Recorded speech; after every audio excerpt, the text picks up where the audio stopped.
All right, let's talk about Bring Her Back. Won't be biting into no cantaloupe with a long knife anytime soon. Hey. A grieving foster mother targets her blind foster child and brother for a dark ritual driven by loss and obsession. The good. I found that this movie was a great example of highlighting talent without selling them. Let me explain. The film market needs an element that puts asses in the seats. You know, like a famous person or, a well-known IP. When you have a named star, there's usually an obligation of a certain amount of screen time that is involved. This needs to be considered in order to actually credit them at these markets. It's usually 10 to 15 minutes or more.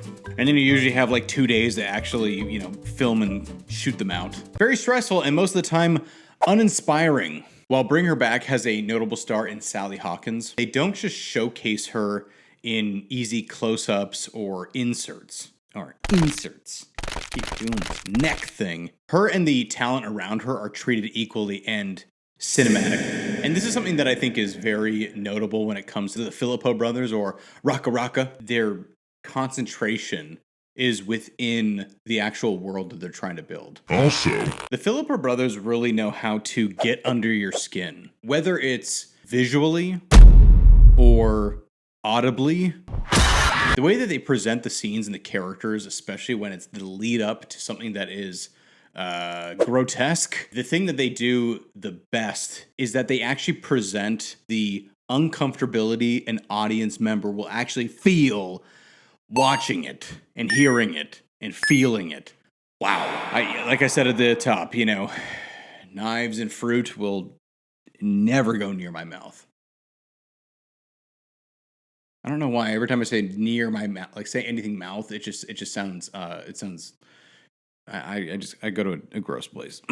And lastly, I think this is a great sign of storytellers who care about their work. When they're actually able to switch your emotional state from horror and disgust to dread and sadness. It's a horror on multiple levels. Layers! The one thing that really is part of the shock factor, kind of the same way that Presence had it, the Steven Soderbergh film. The thing that really takes hold of you during these horrific times is actually the emotional state that you feel, as well as how the character is presented to you. The bad. It takes way too long to actually get into the terrifying parts. There's a great punch in the beginning of the film. Found footage, creepiness. But the problem is that it takes too long to get to a second punch. So by the time that you're absorbed the first punch, you're healing up, it's fine, okay, great. And then you're kind of back to fighting state. When that happens is that it doesn't take you off guard by anything that's horrific or by anything that can actually capture you. There's these beats that are not hit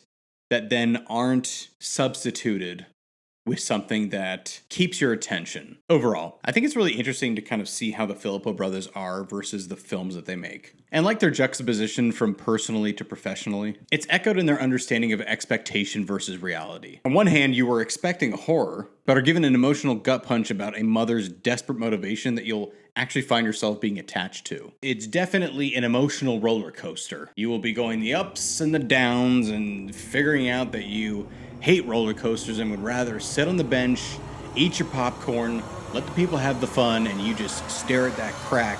I've gone off the rails. because of the roller coaster thing. I would recommend to see this. That's it.